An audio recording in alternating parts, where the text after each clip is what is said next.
We're down here this morning with one of the oldest bow hunters in the state of Iowa, Grant Poindexter. We're here to measure one of his deer that he killed this year. He's got sinew on all these bows that he has, he's hand built. First gentleman in the state of Iowa that killed a wild turkey. That horn caribou up there I killed with him. So I've hunted with all this stuff. Wow. Yeah, I mean it's, and like this is an all wood self-bow that it's just hedge. It's just the whole thing. It's got up splice in the handle. It's just, and that's what we do. So. This young man right here, Jeff Dillon, is just getting in the traditional, and I thought I'd bring him down to the master magic with traditional equipment. But, matter of fact, Grant, we were up to Chatfield, Minnesota last year in February, and you actually had your hands on a bow built by Art Young. Art Young, that was one of the highlights of me ever going to a place like that. That was really something to actually hold a Icon's bow like that. So, do you think that had anything, that little bit of that held over when you shot your trophy this year? Oh. And maybe you had a little bit of art still on your hand? Sure. You know, because that's, like you say, that's ironic. Yeah, he was with me. That's for sure. And what a more appropriate deer, like I say, in the same 12-month period, you had an Art Young bow and you killed a tremendous deer here in Iowa. That I was thinking about that the other day. Maybe some of that karma wore off. Could have. And this is the deer that was killed in 2016 with his bow. And can you show us a little of that equipment that you took that deer with there, Grant? You know, a lot of people are gravitating toward technology, and Grant will be the first to tell you he doesn't really care. This is a takedown longbow that I built. And I'm using carbon arrows, but I've only shot carbon arrows about 5 years, and it's a grizzly broadhead. It's a 160 grain grizzly broadhead. And how many yards do you think you shot that at? 15 yards. 15 yards. And that's kind of what I try to do, is plan to shoot 15 yards and set my stands up for it. And I was just down in Texas, shot a pig 3 days ago or 4 days ago, and same thing, 15 yard, and I shot a big pig. So, but it's the same equipment, and been using this stuff for a long time. Now, exactly how many years have you been going to the field with a bow in hand? I shot my first deer in 1963. In 1963? With a bow that I bought when I was 12 years old from Whiffen Archery. Here's a bow that I bought from Whiffen Archery that made the Bobkin Broadhead. I lived in Milwaukee, Wisconsin. And it's 42 pounds, and that's what I shot my first deer in Iowa with. And I bought it when I was 12. Wow. Shot my first deer in Iowa with it in 1963. Have you ever felt handicapped shooting with a long bow? Or, no, the simplicity of the longbow is what gets to me. I mean, I've shot compounds, but they got too many parts on them for me, so this just works, and it's always worked for me. And I've shot recurves and longbows both, and then 15 years ago I started building bows. And I just shoot everything I build. So I build self bows and glass bows, and that's what I do with them. So. And I know you've gave back in so many facets. You've built I don't know how many bows for youth and donated them to the IBA spring banquet. You know, and that's really good with your longevity. You've done a lot of giving back. You've been on the board of directors. I got numerous newspaper articles where they've sought you out for your knowledge and what your opinion is on certain things here in the state. And you were celebrated as the first gentleman or bow hunter to shoot a wild turkey with the bow. Is that right? Right, yeah. First year there was an Iowa season, I shot a 25-pound tom turkey with a recurve and a wood arrow. Wow. And on the ground, no blind, just sneaking. A makeshift or stalking. I just stalked him and shot him. The first year. I didn't know you're supposed to hunt them out of a blind back then.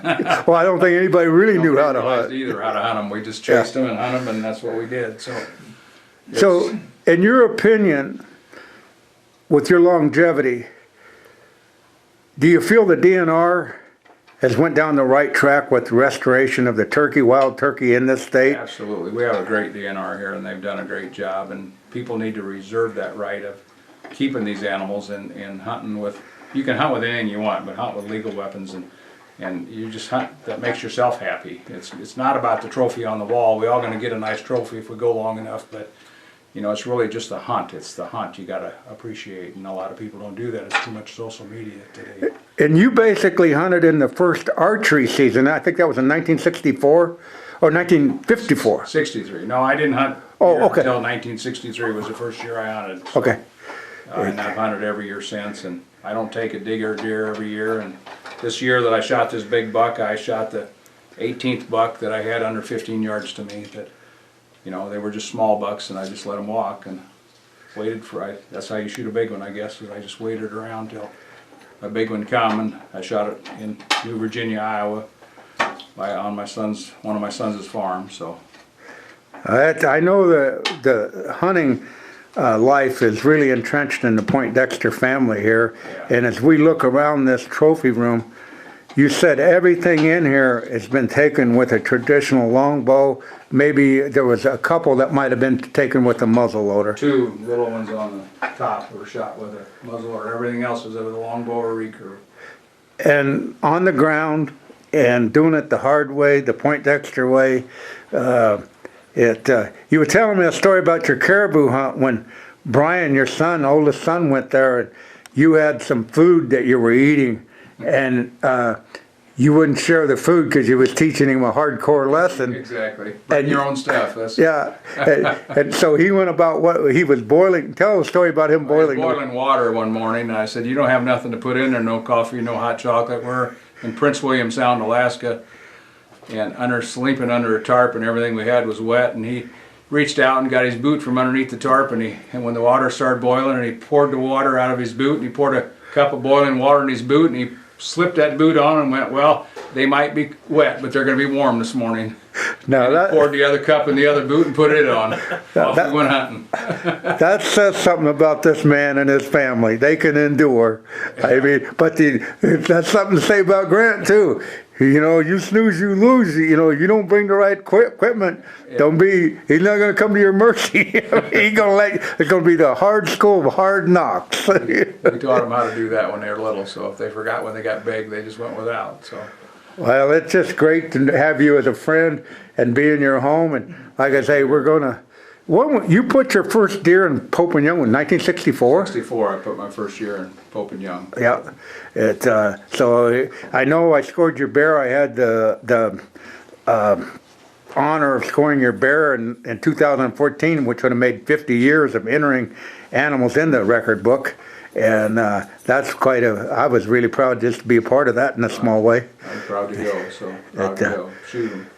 But this is what this man does, and it's what he's accomplished. And would you say most of these animals were shot under 20 yards? Almost 20, 30 yards, sure. Yeah. And you did it in the tradition of what you assume archery hunting is supposed to be. Everybody has their opinion today. But his trophy wall speaks volumes. That moose up there I killed by myself. The moose. 4 miles from my friend. I shot it with a 70-pound longbow and wood arrows. And you packed that moose out By myself. by yourself. Right. You know it. Butchered and packed everything by myself. Then we're to an island on a river where they could pick it up with a plane. But my buddy was 12 miles away in a different camp. Then I spent 5 or 6 days there by myself in the Arctic, and then I walked down to where he was, and he had shot a moose, and we packed that moose that day. So yeah, it's just been good times. And now, I know you're not supposed to ask this to a lady, but I'll ask your gentleman. How would you be today? 74 years old. And how many knee operations has... I've had 6 knee replacements, and I'm going elk hunting again in September. So That says something right there about the man that you're looking at. Toughness beyond toughness. I don't know about that. Has had both of his knees basically cut off and reattached, and still climbs mountains. And might not be as fast, but he still gets the job done. Go slower. Yeah. Well, we'll get the score on your deer, and I hope you people enjoy this little interview with this fine man. and just because he is the true spirit of what should be going to the field with a bow. Today, the challenge of getting close. Well, here's the proof of the pudding. 179 7/8 non-typical. This man has been hunting for 53 years. And that's his trophy of 2016, shot at 15 yards with a traditional hand-built longbow with a 3-to-1 broadhead, 3 inches long, 1 inches wide. Don't get any more traditional on that. Congratulations, Grant, on your trophy. Thank you. Ladies and gentlemen, it don't get no more traditional than that in archery. And if you can keep more of you into archery, you'll get more out of it. Hand built the bows in his backyard, string, the whole 9 yards. The only thing actually was the arrows were carbon arrows. Carbon arrows. Everything, and that's because of the availability of trying to get woods that you'd know today. Grant Poindexter, congratulations. And this would be 53 years they killed deer with. Yep. And how many, you put your first one in 1964. 64. Killed my first deer in 63, a doe, and I killed a Pope and Young buck in 64. It's the biggest deer in that many years. Yep. And at 74 years old. Right. So don't make excuses. Get up in a tree, get in a ground blind. Right. And age doesn't discriminate. And congratulations. Thank you.